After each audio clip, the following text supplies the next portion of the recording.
saya sebagai salah satu pemain game lah ke CEO-nya kan 3,4 juta kekecilan nih Pak gitu. Apakah legal? Pemain namanya Donkey dan Aura. Ini mencapai lebih dari 1 juta orang yang menonton secara live.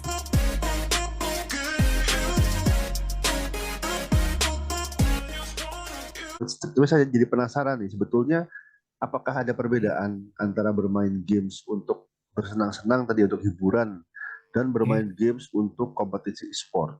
oke. Sebenarnya kalau kalau ditanya nih Pak ya, ada perbedaan atau tidak? Memang eh, tidak terlalu besar sih perbedaannya. Tapi basically semua orang yang bermain game tujuannya kan untuk mencari kesenangan gitu ya, dan melupakan sejenak keseharian mereka gitu. Jadi mau itu pemain yang casual ataupun profesional player pun semuanya bermain untuk bersenang-senang kayak gitu. Namun perbedaannya di sini terlihat pada skill yang mereka punya nih saat bermain game kayak gitu. Nah, setiap orang yang punya skill dan in-game IQ ini tuh berbeda-beda nih kapasitasnya gitu ya.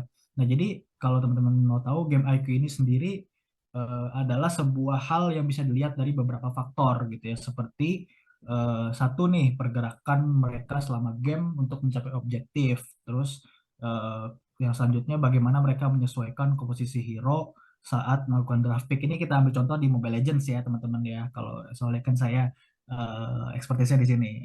Saat melakukan draft pick untuk melawan hero musuh nih mereka bisa menyesuaikan nih posisi hero-nya. Lalu yang selanjutnya kecepatan ketepatan mereka mengambil keputusan ketika terjadi pertarungan besar di sebuah pertandingan. Nah, lalu yang terakhir ini apakah mereka penting atau sering menonton sebuah pertandingan e-sports dan mengadopsi taktik serta cara bermain profesional player sebagai pengetahuan mereka saat bermain. Dan masih banyak lagi sih sebenarnya faktor-faktor yang diukur untuk melihat IQ gitu ya, IQ in-game IQ dari seseorang gitu ya. Nah, jadi kenapa saya bisa mengakses si IQ-IQ tersebut? Nah, sebenarnya saya sudah bermain Mobile Legends atau game online pada umumnya itu selama 5 tahun lebih. Nah, mungkin banyak teman-teman yang di sini juga sama seperti saya atau lebih bahkan dari saya. Nah, namun dari pengalaman tersebut banyak teman-teman yang silih berganti bermain bersama saya gitu ya di dalam sebuah party. Jadi party tersebut berisi 5 orang biasanya. Nah, bagi teman-teman yang penasaran, party di sini adalah sebutan di dunia game yang berarti tim yang kita buat dengan orang lain untuk bermain game tersebut gitu ya. Nah, Mobile Legends sendiri partinya maksimal 5 orang, kalau PUBG Mobile seperti 4 orang. Nah, begitu seterusnya untuk game multiplayer yang lain juga kayak gitu ya. Nah, Oke. anyway, balik lagi ke topik yang tadi nih, Pak ya. Jadi seiring berjalannya waktu gitu ya, saat saat melihat memang dari teman-teman saya yang sedih berganti tersebut, ini ada yang sudah lama bermain game ini, namun skillnya ini nggak kunjung meningkat nih. Nah, yang saya simpulkan bahwa memang game IQ mereka tidak bisa keep up dengan perkembangan game atau kalau di dalam istilah di dalam game itu ada namanya meta gitu ya dari setiap patch yang dikeluarkan oleh si developer game ini. Nah, namun ada juga teman-teman saya yang baru saja bermain, bahkan ya kurang dari 1 tahun, tapi dia memang berbakat dan skill serta game IQ-nya ini sangat tinggi gitu. Jadi gimana dia bergerak segala macam keputusannya memang cepat juga cara ngambil ininya. Nah, ini mereka sudah bisa menyelesaikan diri dan bahkan mendominasi gitu ya di game tersebut gitu, Pak. Ya, berangkat dari pengetahuan tersebut untuk pertanyaan yang tadi, biasanya pemain yang bermain on game untuk bersenang-senang ini adalah bertujuan hanya untuk mencari hiburan dan escape dari keseharian mereka gitu. Nah, ini escape ini salah satu poin juga di penelitian saya yang memang sampai saat ini memang lumayan signifikan sih pengaruhnya ya. Sampai saat ini loh ya, karena memang masih OTW di penelitiannya kayak gitu.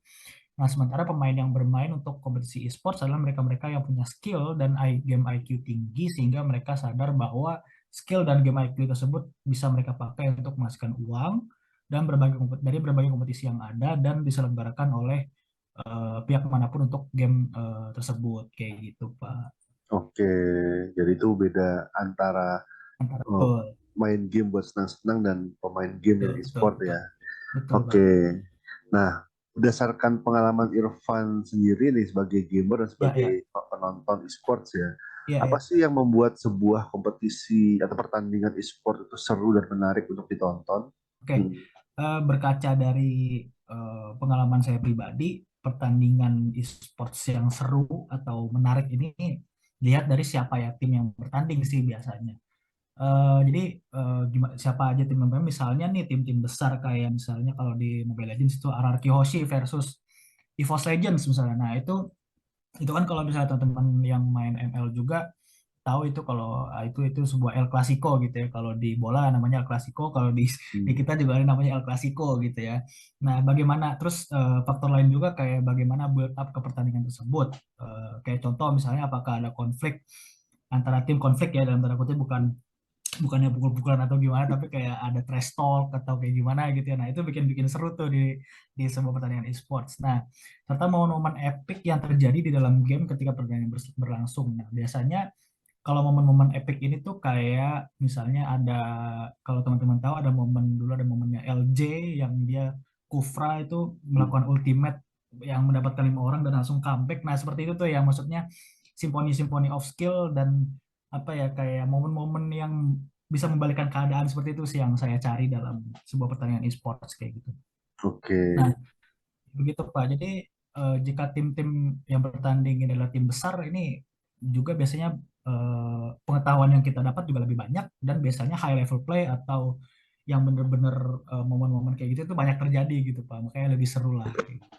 Nah, ini teman-teman kalau ditanya apa yang kita cari dalam menonton e-sports gitu ya. Nah, ini momen dimana Genflix Arrowwolf 4-1 nih menang dari RRQ Hoshi. Nah, di sini bisa kelihatan dar. Nah, ini LJ mendapatkan 3 orang sekaligus dengan satu skill gitu ya, dengan kombinasi skill yang sangat baik dari RRQ Hoshi gitu ya, yang bisa membalikkan keadaan dari RRQ Hoshi yang tertinggal 1-4 sampai sekarang menjadi 4 sama gitu ya, dan goldnya juga sudah berbalik gitu ya dari RRQ Hoshi. Nah, momen-momen kayak gini teman-teman yang kita cari dari ilmu dan momen-momen kayak gini. Nah, ini momen-momen lain juga dari LJ juga. Nah, ini bisa dilihat mendapatkan seorang core dari Genflix-nya. Nah, di sini akan ada sebuah ultimate dari LJ lagi, skill 3 plus flicker di sini ya, yang memang bisa membalikan RRQ menjadi dengan skor 8-4 kayak gitu. Oke.